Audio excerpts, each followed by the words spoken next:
먼저 오늘 말씀을 보면요. 믿음에 대해서 말씀해 주고 있습니다. 23절에 보면 믿음을 따라 아니하였기 때문에 그래서 믿음을 따라 하지 아니하는 것은 다 죄다 이렇게 말씀을 했어요. 자, 믿음이란 무엇인가 하는 주제도 우리가 신학에서도 그렇게 결코 작은 주제는 아닙니다. 그러나 이 믿음이라고 하는 것이 또 굉장히 중요하고 무엇보다 우리의 영혼을 구원하는 이런 하나님의 사역에 있어서 믿음의 방식, 믿음의 도를 우리가 바르게 배우는 것도 중요하다 할 수 있습니다. 자, 22절에 먼저 내게 있는 믿음을 하나님 앞에서 스스로 가지고 있으라 그랬습니다. 내게 있는 믿음. 이 믿음은 뭐냐면 하나님께서 사도들을 통해서 전하신 복음, 그 하나님의 말씀에 대한 믿음, 그거를 말하는 겁니다. 하나님의 말씀을 듣고 배우고 그래서 사도들이 전한 그 복음의 말씀을 믿는 그 믿음을 가지고 있으면 확신하는 바 굳건하게 설 수 있다. 그 말을 하고 있습니다. 그래서 자기가 옳다 하는 바로 이 말은 자기 양심에 확증한 바를 따라 이런 말입니다. 자기의 양심에 확증한 바를 따라 그러면 자기의 양심이 무엇을 기준으로 자기의 행동의 의로움에 대해서 확증을 할 수 있을까요? 하나님의 말씀인 거죠. 하나님의 말씀을 따라서 믿음으로 자기의 양심을 스스로 확증하는 거예요. 믿음은 그래서 우리가 지식이라고도 하지만 지각이라고도 하고 또는 conscious, 의식이라고도 할 수가 있습니다. 믿음이라는 용어는 단순하지 않아요. 믿음을 깊이 이해하면 믿음이 지식이다 라는 식의 이해도 가질 수가 있고요. 또 믿음을 의지적인 측면에서도 인식론적인 측면에서도 말을 할 수 있어요. 여기서는 자기가 옳다 하는 바로 자기를 정죄하지 아니하는 자는 복이 있다. 자기의 양심에 스스로 걸림이 없고 스스로 그렇게 걸릴 것이 없이 한마디로 자유한 그런 상태, 이런 상태를 가지고 있는 사람은 자기 양심에 매이지 않는 거죠. 자기 양심에 매이지 않는다는 말은 자기 양심 스스로도 자기의 행위에 대해서 부끄러움이 없다는 말이죠.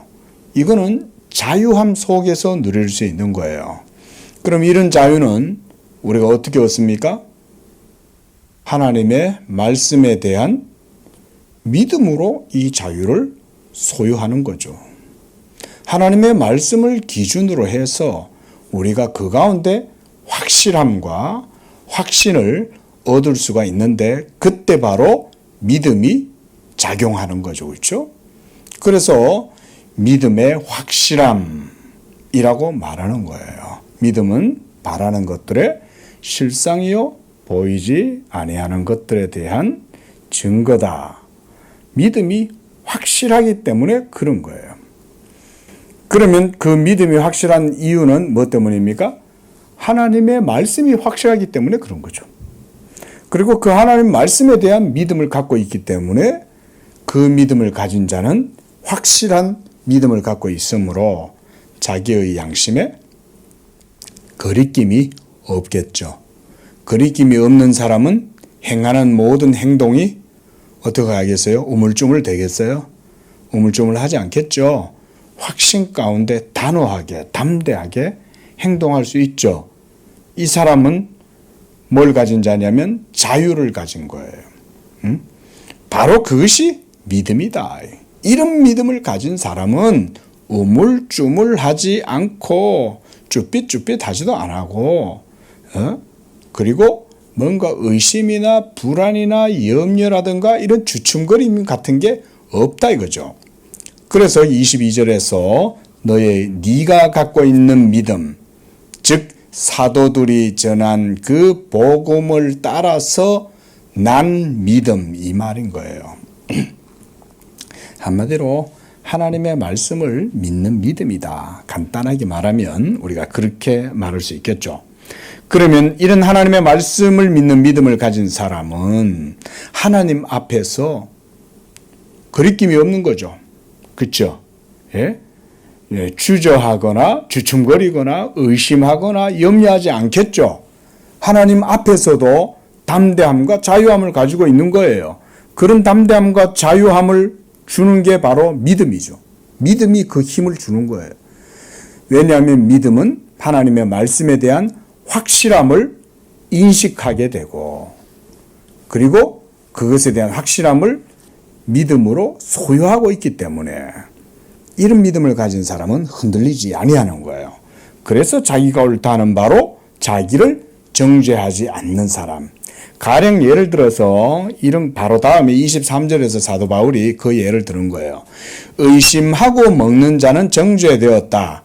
요거는요, 간단하게 배경을 좀 설명해 줘야 돼요. 여기서 의심하고 먹는 자란 뭘 얘기하냐면, 사도 바울이 사역하던 초대교회 당시 때 이제 율법의 시대에서 복음의 시대로 이제 이행을 하잖아요.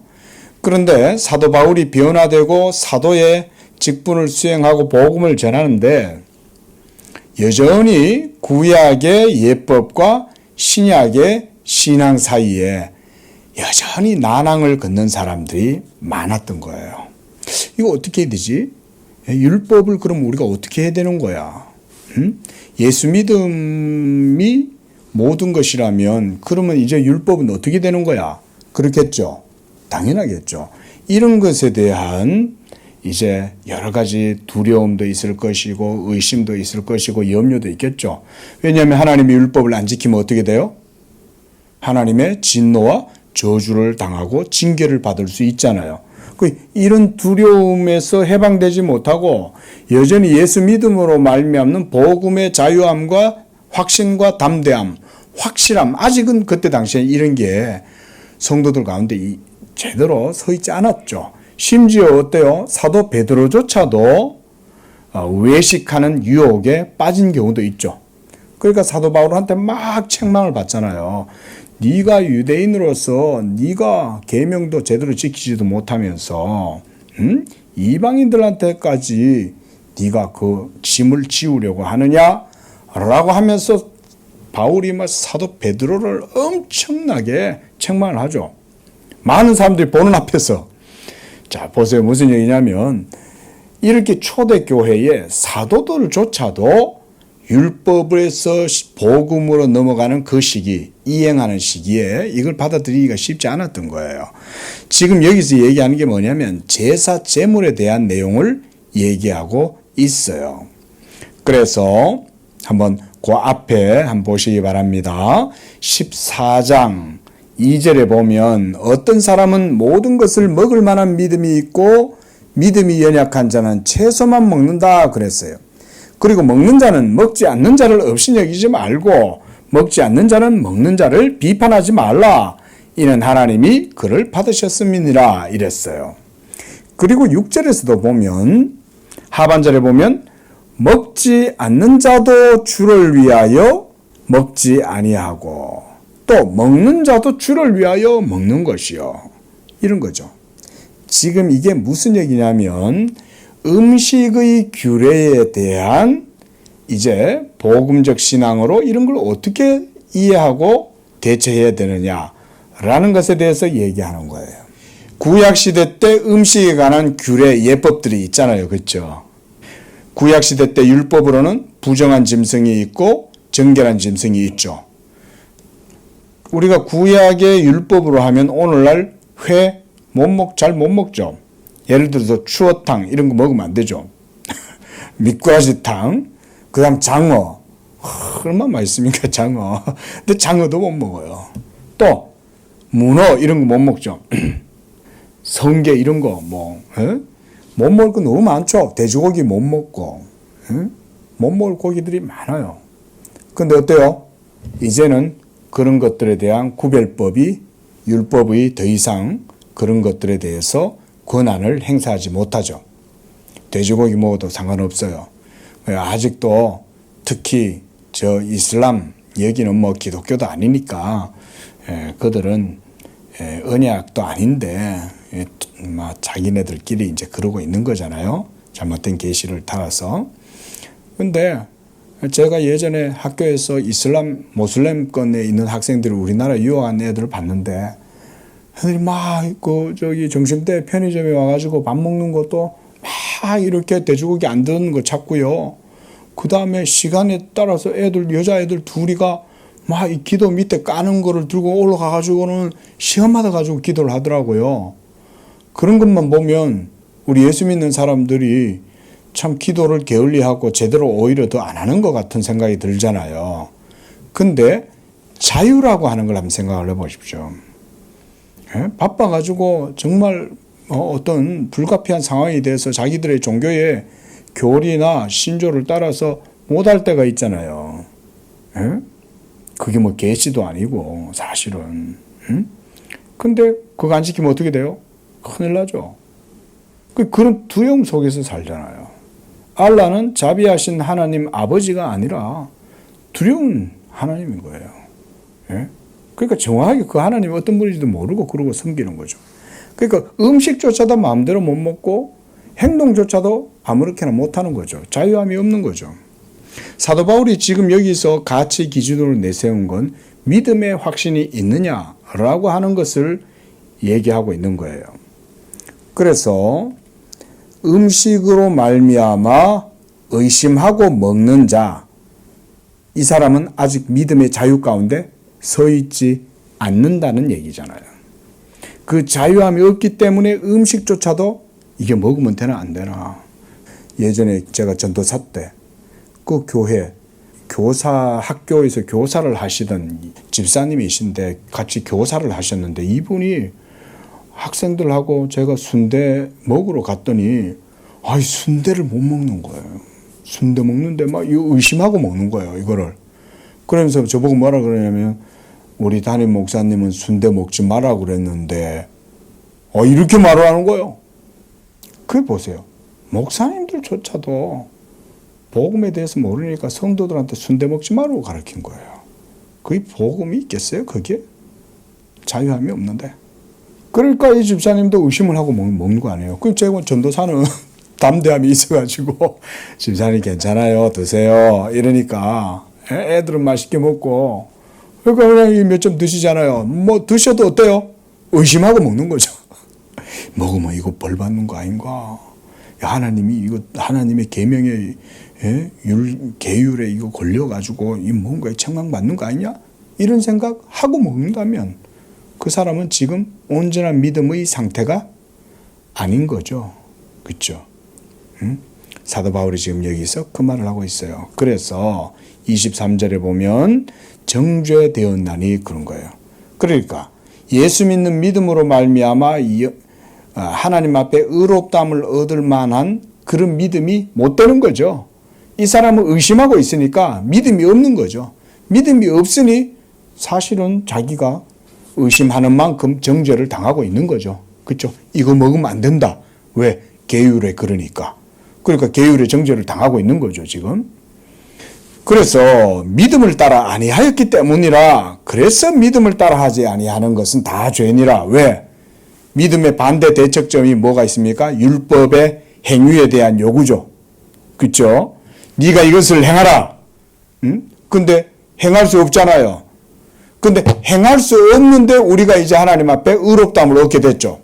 어떻게 의롭다함을 받았어요? 믿음으로 의롭다함을 받았잖아요. 그러면 믿음으로 하지 아니하면 그때부터 우리에게 다시 무슨 기준이 적용돼요? 율법의 기준이 적용되겠죠. 왜냐하면 율법은 행하라 라고 요구하니까.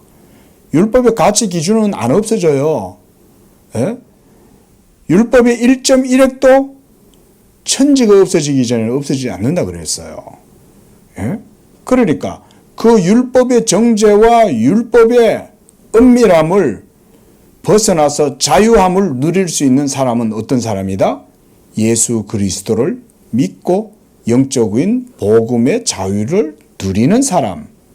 그 사람은 담대함과 확실함과 확신을 가지고 있겠죠.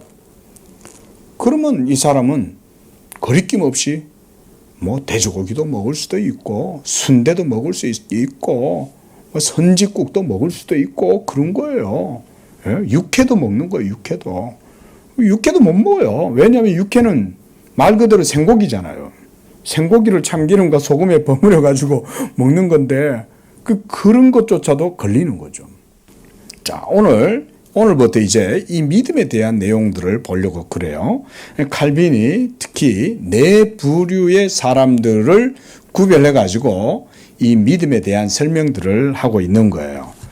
자, 우리 한번 보겠습니다. 418쪽 1번 첫 번째 부류의 사람들이에요.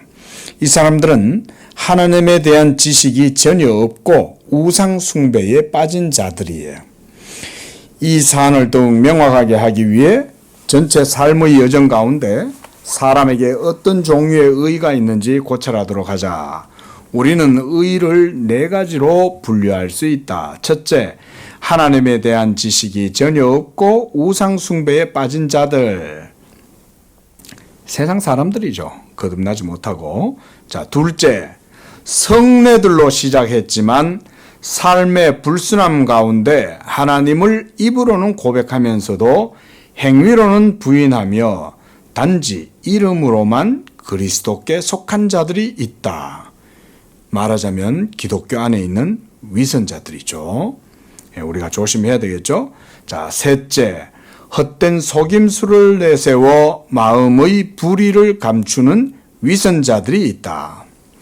넷째, 하나님의 영으로 중생되어 참된 거룩함을 깊이 생각하며 꾀하는 자들이다.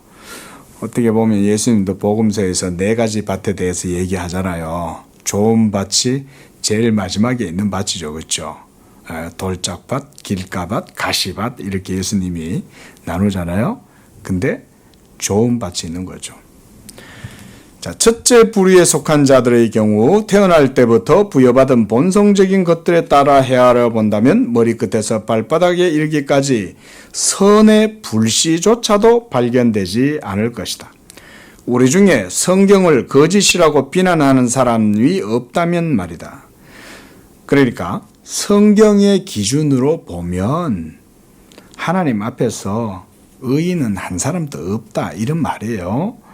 자, 성경은 아담의 후손들 모두 다음같이 명명한다. 그들의 마음은 사악하고 뒤틀려져 있고 어릴 때부터 온갖 악한 거짓들로 가득하며 그들의 생각은 허무하며 그들은 눈앞에 하나님에 대한 두려움이 없으며 그들 중에 아무도 하나님을 이해하거나 찾지 않는다.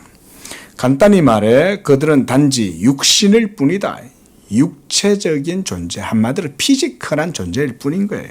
예, 문학도 추구하고 예술도 추구하고 음악도 추구하고 그렇게 해도 단지 육입니다. 그런 것도 그거 아셔야 돼요.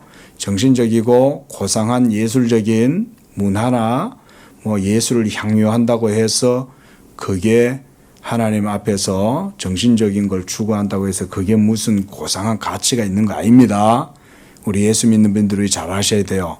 그렇다고 여러분들한테 문화를 터부시하고 음악이나 예술적 가치를 무시해라 이런 얘기도 절대 아닙니다. 그게 아니라요. 그런 것들은 그저 일반 계시에 한정된 가치일 뿐인 거예요. 그런 것들은 그 문화를 즐기되 그냥 적당히 즐기세요. 적당히. 예술 좋아해도 적당히 좋아하면 됩니다. 음악도 적당히 즐기세요. 음악 듣는 것도. 괜찮은 음악들 많이 있잖아요. 근데 심지어 저는 가요조차도 적당히 하세요. 근데 목사가 가요하라 그러면 또 다들 또 야단 나겠죠. 목사님이 어떻게 성도들한테 가요도 적당히 들으라 그러냐. 듣지 마라 그래야지. 아니요. 성도들 중에도 가요 좋아하는 분들 있거든요. 근데 이런 건 있어요. 가요에 너무 심취되거나 거기에 마음이 흘러 들어가 가지고 가요 속에 매몰되고 가요의 가사 속에 마치 모든 게 다 있다는 식으로 생각하는 것은 잘못된 거죠. 예술도 다른 것도 마찬가지죠. 가요는 조금 더 클래식보다 천박해 보입니까? 그럼 클래식은 어떨까요? 클래식은 고상합니까? 클래식은 가요보다 의롭습니까? 선합니까? 똑같죠? 다를 바 없어요. 제가 그런 선상에서 지금 말씀드리는 거예요. 클래식도 즐기시려면 즐기세요. 재즈를 즐기든 브루스를 즐기든 즐기시되, 그러나 적당하게 하고 성령보다 믿음보다 우선시하지 말라. 우리 예수 믿는 사람들한테는 이러면 되겠죠. 그렇죠? 그런 게 전부 다 뭐냐면 육이에요. 육적인 거예요. 자, 이 육신이라는 말에는 바울이 열거하는 모든 것, 즉 음행, 더러운 것, 음란, 호색, 우상숭배, 주술, 원수 맺는 것, 분쟁, 시기, 분냄, 다툼, 불화, 당지 있는 것, 투기, 살인, 그리고 상상할 수 있는 더럽고 혐오스러운 것은 무엇이든지 이 육신 가운데 다 들어있다. 지금 칼빈이 아주 설명을 잘해준 거죠. 예? 우리가 이 코르푸스, 몸이라고 하는 거, 사륵스, 육체라고 하는 거, 이게 뭔 의미인지를 지금 아주 잘 설명을 해준 거예요. 우리는 보통 몸 그러면 나의 아름다운 몸, 우리 다 그렇게 생각하잖아요. 에? 나니까, 나는 아름답고 나는 귀해, 다 이런 식이죠. 그렇죠? 이게 세상 사람들이 생각하는 자기 사랑이잖아요. 나는 아름다우니까, 나는 나니까, 이러면서 자기의 존재감을 얼마나 사랑하고 아낍니까? 그런 자기애. 근데 그런 것들은 모두가 다 뭡니까? 다 육이에요. 자기 육을 사랑하는 거예요. 근데 성경은 뭐라 그래요? 그런 육을 죽이라고 말하죠. 도리어. 어떻게 죽여요? 자기를 부인하고 나는 날마다 죽노라. 자기를 십자가에 못 박아라. 이게 기독교죠.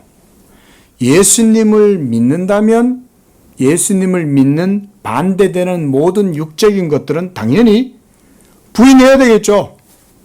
그렇죠? 영혼의 생명이 더 귀하냐? 육체의 즐거움과 자랑이 더 나으냐? 뭐가 더 귀해요? 생명이 더 귀하죠. 생명은 영적인 것에 있는 건데 육을 자랑하면 자랑할수록 영적 생명은 줄어들 거 아니에요. 에? 고미댓줄 서로 그들 중에 누군가 품성이 남다르게 고상하고 거룩한 모습을 보인다고 해도 우리가 알고 있듯 하나님은 외적인 광채에는 전혀 관심을 두지 않기 때문에 만약 의를 위한 어떤 가치가 행위들에 있기를 바란다면 우리는 행위들의 원천으로 깊숙이 들어가야 한다. 그러니까 어떤 사람이 하나의 선을 행한 거예요. 선을 행했을 때 하나님은 어디를 본다는 거예요? 외형을 보는 게 아니죠. 그죠? 겉으로 드러나는 행동을 보는 게 아니라 그 사람 마음, 본심, 깊숙한 동기까지 하나님은 다 살피신다는 거죠. 그러니까 우리도 그 원천으로 깊숙이 들어가야 된다는 거예요. 깊이 파고 들어가 봐야 되죠. 그러면 깊이 파고 들어간다는 건 어떤 의미일까? 이걸 좀 생각을 하셔야 됩니다. 마치 무슨 어떤 심리학자가 어떤 환자를 놓고 무슨 사례를 실험하거나 이렇게 한다는 게 아니에요. 그런 식으로 심리적인 해부를 한다거나 파헤친다는 의미가 아닙니다. 그게 아니라 영적인 깊은 기초를 우리가 찾아보자 이 말인 거예요. 자, 그게 이제 뭔지 보게 되겠죠. 이와 관련한 논의는 그 영역이 더 넓게 펼쳐져 있지만 이런 게 믿음이에요. 믿음의 주제는 더 넓어요. 굉장히 넓어요. 제가 서두에도 말씀드렸듯이 믿음이라는 것은 인지, 의식, 인식 이런 측면에서도 볼 수도 있고요. 여러 가지 측면에서 볼 수가 있습니다. 믿음은 더 넓어요. 그래서 간략하게 요체만 가르치고자 한다 그랬습니다. 자, 2절 하나님은 불신자들의 덕성에 대해서도 일시적인 보상을 베푸심으로써 자기가 얼마나 참된 의를 귀하게 여기시는지를 드러내신다 그랬습니다. 자, 예수 안 믿는 사람들도 착한 일 하죠. 그렇죠? 정말 산신성인 하는 사람들 있죠. 정말 인애를 베풀고 이웃들을 구제하고 이런 사람들 있어요. 예수 믿는 사람들보다 훨씬 정도 있고 마음 씀씀이도 넓고 도덕적으로 고상한 그런 의지를 가지고 있는 사람들도 있습니다. 세상 사람들이 다 나쁜 사람들이 아니에요. 하지만 우리가 그러면 그런 것들을 어떻게 봐야 되냐? 그러면 그런 아주 특출하게 선한 사람들이 있고 선한 의지를 가진 사람들은 그러면 그들의 선한 의지나 선한 행위로 하나님께 의롭다함을 얻을 수 있느냐? 그건 아니죠. 그건 아니에요. 그러니까 이런 부분들을 우리가 공부를 하면서 배워야 되겠죠. 그들은 결국 천국에 못 가요. 그 상태로는. 물과 성령으로 거듭나야만 천국에 갈 수 있어요. 물과 성령으로 거듭났는데 거듭나지 못한 자들보다 도덕적으로 윤리적으로 수준이 더 떨어지는 그런 사람이 있을 수 있어요. 하지만 기준은 그런 게 아닌 거죠. 그렇죠? 먼저 나는 불신자들 가운데 볼 수 있는 놀라운 재능들이 하나님의 선물이라는 사실을 부인하지 않는다. 결국 믿지 아니하는 자들이 행하는 선행들도 하나님의 선물이라고 보는 거예요. 우리는 이렇게 봐야 됩니다. 이게 틀린 얘기가 아니에요. 이게 하나님은 어떤 자는 선하게 쓰시고 어떤 자는 악하게 쓰셔요. 이렇게 믿으셔야 돼요. 우리가.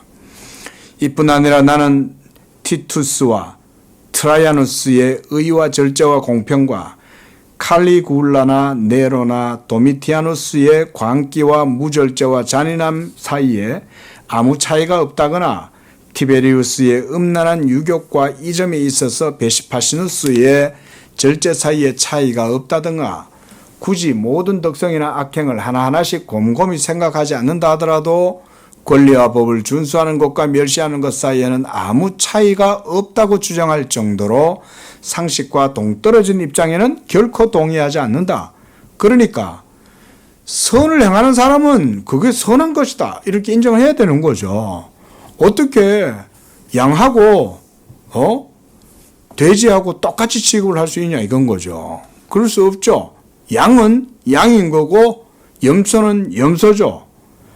선은 선이고 악은 악이죠. 선한 자는 선한 자고 악한 자는 악한 자죠. 이걸 명확하게 우리가 구별을 해야죠. 그렇죠? 자, 왜냐하면 죽은 조상에 나타나는 모습에 있어서조차 의로운 자들과 불의한 자들 사이에 큰 차이가 있기 때문이다. 이러한 차이를 식별하지 못하고 혼란에 빠진다면 세상에 무슨 질서가 남겠느냐.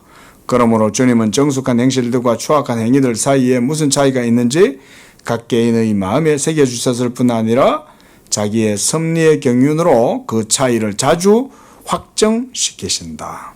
한마디로 우리가요 하나님 나라의 섭리와 영역이 아니어도요 믿지 아니하는 세계 속에서도 선과 악에 대한 분명한 개념이 있어요, 없어요? 있죠. 그렇죠. 안 믿는 이 세상 거듭나지 못한 세속의 영역 속에서도 선과 악에 대한 분명한 가치 기준과 개념이 있죠. 이게 모든 세상을 지탱하고 있는 겁니다. 약간 좀 논외의 이야기이긴 하겠지만, 자, 선과 악에 대한 이 개념, 이 세상에 있어요, 없어요, 오늘날? 있죠. 예? 이거 없으면 세상 사람들의 삶 자체가 불가능해집니다. 완전히 다 무너져요. 그러니까 이런 선악에 대한 보편적인 도덕적 관념이 말하자면 일반 계시의 은총인 거예요. 이런 것들도 일반 은총의 영역에 속한 거예요. 그래서 선과 악에 대한 개념이 믿지 아니하는 이 세속의 영역에서도 분명하게 있습니다. 그러니까 아닌 건 아닌 거죠. 우리말에 그런 말 있잖아요. 아닌 건 아닌 거지. 예? 그 말은 나쁜 건 나쁜 거고, 그러면 그 반대로 나쁜 게 아니면 또 좋은 게 있겠죠. 좋은 건 좋은 거지. 그러니까 뭐 우리가 권선징악, 모든 문학에 그 모든 밑에 깔려있는 메타의 영역에 깔려있는 게 이런 겁니다. 갈등이 문학의 주요한 소재가 되는 게 갈등이죠. 갈등 없으면 소설 재미없죠. 소설 뭐 갈등 없는 1년 365일 그냥 뭐 평온한 일상적 삶이 소설로 쓰여지면 그거 아무 인기 없죠. 근데 소설 작품 속에 인물들과 함께 그 속에 나쁜 사람도 있고 좋은 사람도 있고 이러면서 이제 갈등이 일어나잖아요. 근데 그런 갈등이 이루어지면서 컨클루전, 결론에 가가지고 어떻게 돼요? 결국은 뭐가 드러나요? 악은 망하고 선이 이긴다라고 하는 이런 개념들이 있죠. 그렇죠? 선과 악이라는 것은 모든 세계의 일반 은총의 영역에 속하는 거예요. 이런 것들은. 그런데 바로 지금 칼빈이 하는 말은 뭐냐면 이런 믿지 아니하는 세속의 영역 속에도 하나님의 이런 섭리가 있어서 하나님께서 그 속에서도 자기의 선하심을 이런 선을 통해서 드러내신다. 이렇게 말합니다. 자, 이 정도만 보고요. 그래서 이런 점에서 하나님은 덕성을 함양하려고 애쓰는 자들에게 현세의 복을 많이 부여하심을 우리는 보게 된다. 그러니까 이 세상에 믿지 아니하는 삶의 영역에서도 선을 함양하고 선을 쫓아서 살아가고자 하는 자기의 의지를 절제하고 살려고 하는 사람들은 그래도 어느 정도 혜택을 보는 거예요. 하나님의 은총 가운데에 덕을 누리는 거예요. 덕을. 예? 이거는 분명한 사실이에요. 그러니까 예수 믿는다고 해서 세속의 영역과 믿지 않는 불신자들이 행하는 그런 선행까지도 함부로 취급하면 안 돼요. 그 인정할 건 인정해야 돼. 그리고 우리는 그것을 인정하되 그 모든 것들은 다 하나님의 은총이고 은사다. 이렇게 인정해야 되겠죠. 자, 그래서 하나님이 그들의 의가 외적이고 가장된 것이라 해도 보세요. 그냥 지나치지 않으신다는 거예요. 착한 일을 행하면. 그것에 대한 일시적인 보상을 베푸시고 자기가 참된 의를 얼마나 귀히 여기시는지 증명하시기 위해서 이렇게 하신다. 이렇게 우리가 믿어야 되겠죠. 자, 그래서 이러한 덕성 하나하나와 모든 형상은 하나님의 선물이다. 예? 선물. 무엇 하나도 하나님으로부터 나온 것이 아니라면 결코 칭찬받을 만한 것이 될 수 없다는 것이다. 여기 중요합니다. 요게 우리가 머리털 하나까지 다 세시는 하나님. 그렇죠? 누군가가 선을 행한다면 그 선을 행하는 그 사람의 의지 밑에 하나님의 은총이 있는 거예요. 이걸 이렇게 고백하셔야 됩니다. 예. 참 깊은 얘기, 사실 이거 깊이 들어가면 아주 깊은 얘기, 신학적으로. 근데 기본적으로 우리가 신앙의 고백을 따라서 하나님은 모든 만물의 원인자시죠. 그렇죠? 근데 그분은 빛도 지으시고 어둠도 지으시죠. 하나님은 가룟유다도 지으시죠. 가룟유다도 지으시는 거예요. 예? 하나님은 악한 자들도 지으셔요. 하나님은 네로를 황제가 되도록 하시는 거예요. 그래서 네로를 통해서도 하나님 쓰시는 거예요. 느부갓네살도 쓰시죠. 근데 느부갓네살이 너무 교만하니까 그래? 네 힘으로 되는 줄 알아? 이러면서 하나님이 느부갓네살을 바보로 만들어버리죠. 7년 동안이나. 그러고 나서 다시 정신이 또 돌아오죠. 그러니까 느부갓네살이 얼마나 놀라겠어요. 그죠? 예? 이스라엘에 전능하신 하나님이 그런 하나님이라는 걸 보잖아요. 자, 지금 이런 관점에서 이 내용을 봐야 돼요. 하나님은 믿지 아니하는 자들조차도 선을 행할 때 우리는 그들의 선한 행실 뒤에 하나님의 은총과 자비와 거기에도 은사가 있다라고 이렇게 이해해야 된다. 그 말인 거예요. 3절. 하나님을 섬기지 않는 덕성은 악행임. 그럼에도 불구하고 어거스틴은 이렇게 기록하고 있다 해놨습니다. 즉, 한 분 하나님을 섬기는 종교로부터 멀어진 모든 자는 덕성에 대한 그들의 견해가 아무리 경탄만하게 여겨져도 어떤 보상도 받을 가치가 없을 뿐더러 오히려 징벌을 받아야 마땅하다. 왜냐하면 그들은 부패한 마음이 하나님의 순수하고 선한 것들을 더럽히기 때문이다. 그들은 의, 절제, 우정, 절조, 용기, 슬기로 인간 사회를 유지해야 하는 하나님의 도구들임에도 불구하고 정작 이런 하나님의 이 선한 사역들을 수행하는 데에는 최악이다. 그들이 악하게 행하는 것을 자제하는 것은 선을 위한 진지한 열의로 말미암는 것이 아니라 오직 야망에서 비롯되었거나 자기애에서 비롯되었거나 그 밖의 모든 삐뚤어진 정세에서 비롯된다. 이래서 해놨어요. 예? 이게 참 예수 안 믿는 분들은 이런 거를 이해하기가 쉽지가 않을 거예요. 그리고 예수 믿는 분들조차도 이 얘기가 이해가 쉽지 않을 수 있어요. 가령 예를 들어서 행상을 하는 거예요. 아니면 폐지를 줍는 거예요. 그 일평생 노부부가 행상을 하고 또 막 폐지를 모으고 이래가지고 돈을 모아놓은 거를 평생 모아놓은 거를 가지고 예? 어디다 기탁을 하는 거죠. 얼마나 아름답습니까? 근데 그런 것들에 의해 선행의 가치를 하나님의 말씀의 의로움 앞에 견주어 보라 이거죠. 그러면 그 속에 숨은 모든 하나님 앞에서 불의한 동기가 그 안에 다 들어있다는 거죠. 이게 아셔야 돼요. 그러니까 이게 그냥 쉽게 볼 수 있는 게 아니겠죠. 그렇죠? 도리어 기분 나쁘겠죠.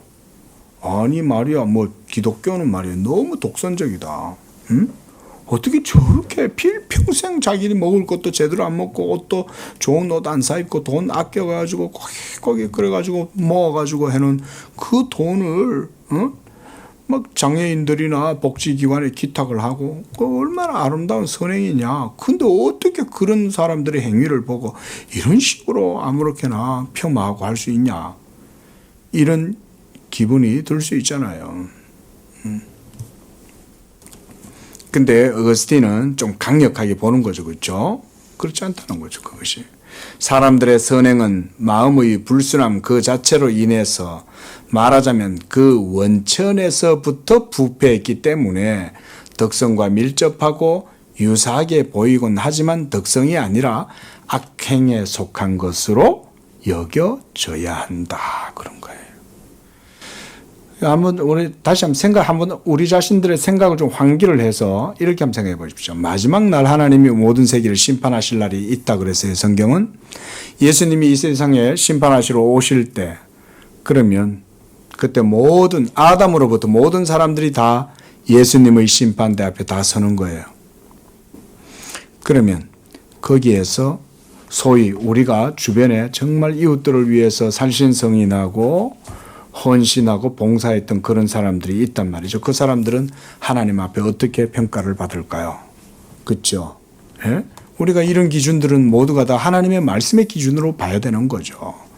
우리 인간의 상대적인 가치 기준, 도덕적 기준을 가지고는 이런 것들을 판단할 수가 없어요. 하지만 온 우주 위에 계시는 만유 위에 계시는 예수님이 심판자로서 모든 것들을 수행할 때 우리 마음속에 숨어있는 모든 것들은 다 드러나겠죠.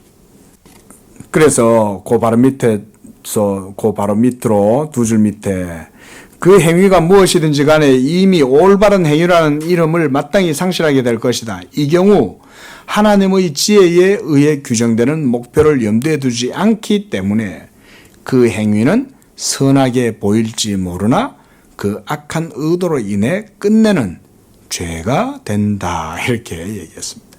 이게 이제 어거스틴의 말이에요. 그러므로 아우구스티누스는 뛰어난 업적을 남긴 파브리키우스와 스키피오, 카토 같은 사람들도 모두 그들의 믿음의 빛이 결여되었으며 그들의 행위가 마땅히 지향해야 할 목적을 지향하지 않았다는 점에서 죄를 지었다고 결론 내린다. 예. 가령 예를 들어가지고 우리가 이 세상에 사람들이 소위 자기네들이 생각하는 어떤 선을 행할 수 있잖아요. 그렇죠? 그러니까 성경이 지지해 주지는 않지만 인간의 양심에 비추어 봤을 때 선이다 라고 하는 그런 어떤 행위와 가치들이 있단 말이에요. 도덕적 가치가. 근데 그런 선을 행했어요. 근데 사실은 이것은 하나님의 기준에는 함량 미달이죠. 도달할 수 없는 거죠. 지금 그 얘기를 하고 있는 거예요. 그러므로 그들에게는 참된 의가 없었다. 왜냐하면 직책의 무게는 행위가 아니라 목적에 의해 측량되기 때문이다. 결국 정리하면 이 말이에요. 이런 세상 사람들이 믿지 아니한 자들이 자기들의 양심의 도덕적 기준을 따라서 행동을 해서 선을 행했어요. 그런데 이 선한 행위의 목적, 이 선한 행위의 목적이 성경에 의하면 어디와 일치돼야 돼요? 무엇과 일치가 돼야 돼요? 선한 행위의 목적은? 그렇죠. 하나님의 의와 일치돼야 되는 거예요. 하나님의 의와 일치하지 않으면 결국 그들이 나름대로 선이라고 생각하고 이것에 대한 의지와 열정을 갖고 막 아무리 했다 할지라도 그것은 결국 죄로 드러나게 된다. 그 말인 거예요. 죄로. 예. 우리가 오늘 본문 말씀에서도 로마서 이제 14장이죠. 14장 23절 말씀에서처럼 믿음으로 하지 아니하는 모든 것이 다 죄라는 거예요. 예. 믿음으로 하지 않았다. 하나님께 대한 믿음이 없이 자기들의 행위로 행한 모든 것들은 다 죄일 수밖에 없습니다. 자, 이렇게 그냥 여러분들이 이해를 하시면 되겠어요. 그 어째 그러냐? 아마 이런 교훈에 대해서 막 이렇게 불만을 가지는 사람들이 적지가 않아요. 기독교가 너무 독선적이다 이렇게 생각하는 사람들이 많겠지만, 자, 그런 마음이 들거들라 기준을 여러분 인간에다가 두지 마세요. 인본주의적인 기준이 아니라 신본주의적인 기준에 거기다가 두세요. 이 기준이라고 하는 것, 뭐가 선이고 뭐가 아니냐라고 하는 기준을 우리가 인본이라고 그러잖아요. 인본주의라고 그러잖아요. 여기다가 두지 말아요. 하나님의 의의 기준에다 두어라. 신본주의에다가 두어라. 예. 그러면 사람들의 행위의 동기가 하나님의 의의 기준에 보면 드러나겠죠. 믿음이 없이 행하는 것들은 다 의심하고 먹는 거죠. 믿음이 없으니까. 지금 그런 얘기입니다. 자, 4절 조금만 더 볼게요. 자, 그리스도를 믿음으로써 하나님과 화목되기 전에는 모든 것이 헛됨이다. 여기서 이제 그 얘기하죠. 그리스도를 믿는 믿음이 결국은 이 기준에 도달하려면 행위가 아니라 여기서도 믿음이 요구되겠죠. 그죠? 믿음이 있어야 하나님의 이 기준에 일치할 수 있는 거예요. 하나님의 아들이 없는 자에게는 생명이 없다는 요한의 말씀이 참될진데 그리스도와 함께 하지 않는 자들은 그들의 본성이 어떻든 간에 그들이 행하고 노력하는 것은 무엇이든지 전생애 동안 멸망과 영원한 사망의 심판으로 끝까지 나아간다. 그리스도를 안 믿으니까. 아우구스티누스는 다음과 같이 말한다. 우리의 종교는 의로운 자들과 불의한 자들을 행위의 법이 아니라 믿음의 법 자체로 구별한다. 행위. 이들이 선과 악이라고 말할 때는 기준이 뭐예요? 다 사실은 행위죠. 그렇죠? 선한 행위잖아요. 믿음이 없다면 선행으로 보였던 것이 죄로 변화된다 그랬어요. 믿음이 없으면 선인 줄 알았는데 믿음이 없으니 이게 죄로 변화된다는 거예요. 그는 또한 같은 생각을 다른 곳에서 다음과 같이 표현한다. 그는 이러한 사람들의 열의를 경주로를 벗어난 주자. 한마디로 경기를 행하는 선수들이 레이싱을 펼치면 트랙을 벗어나면 돼요? 안 돼요? 트랙을 벗어나면 안 되죠. 선을 행하려고 하면 이 선한 행위도 어디를 기준으로 선을 행해야 된다는 겁니까? 하나님의 기준에 따라서 선을 행해야 된다는 거죠. 한마디로 하나님의 율법의 트랙에서 벗어나면 불법이에요. 근데 그 율법의 트랙을 벗어나면서도 인간들은 자기가 선을 행했다라고 생각한다는 거죠. 그럴 수 없죠. 하나님이 기준이라 그랬어요. 하나님이. 자, 그래서 그렇기 때문에 그 밑에 줄, 길 밖에서 달려가는 것보다 절면서라도 길 안에서 기는 것이 더 낫다. 비록 연약하고 부족하지만 연약한 믿음일지라도 쩔룩쩔룩 거리고 다녀도 믿음으로 행하는 게 더 낫다. 마지막으로 그리스도의 교통이 없이는 어떤 성화도 없기 때문에 그들은 악한 나무들임에 틀림없다. 그들은 보기에 아름답고 그럴듯하여 심지어 맛도 달콤한 열매도 맺을 수 있다. 그렇죠? 이 세상에서 살다 보면 우리가 거듭나기 전에는 세상이 아름답죠. 무슨 얘기예요 그게? 이상한 얘기하네. 그렇잖아요. 성령으로 거듭나기 전에는 이 세상이 아름다워 보여요. 이 세상에 있는 것들로 충족될 수 있어 보이죠.